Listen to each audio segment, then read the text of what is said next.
प्रधानमंत्री नरेंद्र मोदी के खिलाफ कथित अभद्र टिप्पणियों और आपत्तिजनक नारों को लेकर देश भर में राजनीतिक और सामाजिक बहस तेज हो गई है।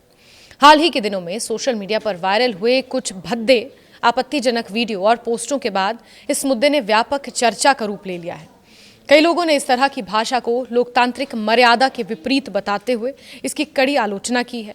वहीं मामले में पुलिस द्वारा कानूनी कार्रवाई भी शुरू किए जाने की खबरें सामने आई हैं। बताया जा रहा है कि 23 जुलाई को नई दिल्ली के जंतर मंतर पर आयोजित एक प्रदर्शन के दौरान कुछ लोगों द्वारा प्रधानमंत्री नरेंद्र मोदी के खिलाफ कथित रूप से अभद्र और आपत्तिजनक भाषा का इस्तेमाल किया गया। घटना से जुड़े कुछ वीडियोस सोशल मीडिया पर वायरल होने के बाद मामला तेजी से चर्चा में आया। इन वीडियोस को लेकर अलग अलग सामाजिक और राजनीतिक वर्गों ने नाराजगी व्यक्त की और कहा कि लोकतंत्र में विरोध प्रदर्शन प्रत्येक नागरिक का अधिकार है, लेकिन किसी भी संवैधानिक पद पर बैठे व्यक्ति के खिलाफ अशोभनीय अपमानजनक भाषा का प्रयोग स्वीकार्य नहीं माना जा सकता। सोशल मीडिया पर इस घटना को लेकर बड़ी संख्या में लोगों ने अपनी प्रतिक्रियाएं दी। अनेक यूजर्स ने कहा कि असहमति और विरोध लोकतंत्र की आत्मा है, लेकिन विरोध भी एक मर्यादा में किया जाना चाहिए। उनका कहना है कि विचारों का विरोध तथ्यों और तर्कों के आधार पर होना चाहिए, न कि व्यक्तिगत अपमान या अभद्र भाषा के माध्यम से। कई लोगों ने यह भी कहा कि सार्वजनिक मंचों पर इस्तेमाल की जाने वाली भाषा समाज के सामने एक उदाहरण प्रस्तुत करती है और इसीलिए संयम बनाए रखना जरूरी है। घटना के बाद पुलिस द्वारा आपत्तिजनक पोस्ट और वीडियोस की जांच शुरू किए जाने की जानकारी सामने आई। रिपोर्ट्स के मुताबिक सोशल मीडिया पर प्रधानमंत्री के खिलाफ कथित रूप से अभद्र सामग्री साझा करने वाले कुछ अकाउंट्स के विरुद्ध प्राथमिकी दर्ज की गई, यानी कि एफआईआर। साइबर निगरानी के माध्यम से संबंधित पोस्टों और अकाउंट्स की पहचान कर कानूनी प्रक्रिया आगे बढ़ाई जा रही है। साथ ही सोशल मीडिया प्लेटफॉर्म से आपत्तिजनक सामग्री हटाने के लिए भी आवश्यक कार्रवाइयां किए जाने की बात कही गई है। इसी क्रम में उत्तर प्रदेश के नोएडा में भी एक मामला दर्ज होने की खबर सामने आई।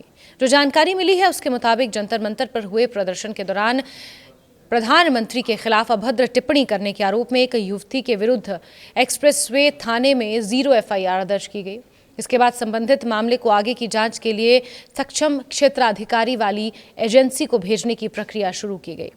पुलिस का कहना है कि पूरे मामले की जांच उपलब्ध वीडियो, सोशल मीडिया पोस्ट और अन्य साक्ष्यों के आधार पर की जाएगी और जांच के निष्कर्षों के अनुसार आगे की कार्रवाई होगी।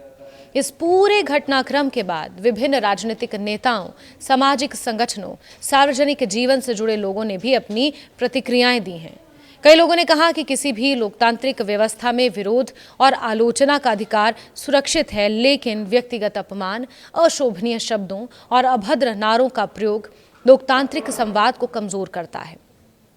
उनका मानना है कि राजनीतिक मतभेदों को गरिमापूर्ण भाषा और संवैधानिक मूल्यों के अनुरूप ही व्यक्त किया जाना चाहिए। सोशल मीडिया के बढ़ते प्रभाव के बीच इस घटना ने एक बार फिर ये सवाल खड़ा कर दिया है कि डिजिटल मंचों पर अभिव्यक्ति की स्वतंत्रता और जिम्मेदारी के बीच संतुलन कैसे बनाया जाए। विशेषज्ञों का कहना है कि सोशल मीडिया पर साझा की जाने वाली सामग्री का प्रभाव बहुत व्यापक होता है। ऐसे में यदि किसी पोस्ट में घृणास्पद, अपमानजनक या कानून का उल्लंघन करने वाली भाषा का इस्तेमाल होता है तो उसके कानूनी परिणाम भी सामने आ सकते हैं। इसी कारण समय समय पर पुलिस और साइबर एजेंसियां ऐसे मामलों में कार्रवाइयां करती हैं। घटना के बाद कई नागरिकों ने ये भी कहा कि राजनीतिक मतभेद किसी भी लोकतांत्रिक व्यवस्था का स्वाभाविक हिस्सा है, लेकिन संवाद की गरिमा बनाए रखना उतना ही आवश्यक है। उनका मानना है कि चुनावी राजनीति, विरोध प्रदर्शन, जन आंदोलनों में भी भाषा का स्तर ऐसा होना चाहिए जो लोकतांत्रिक मूल्यों और सामाजिक सौहार्द को मजबूत करे।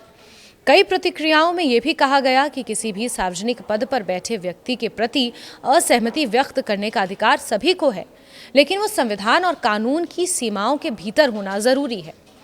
फिलहाल इस पूरे मामले में पुलिस जांच कर रही है और संबंधित एजेंसियां viral video, social media post और अन्य उपलब्ध साक्ष्यों की जांच कर रही हैं। जांच पूरी होने के बाद ही यह स्पष्ट होगा कि किन व्यक्तियों की भूमिका क्या थी और उनके खिलाफ किस प्रकार की कानूनी कार्रवाई की जाएगी।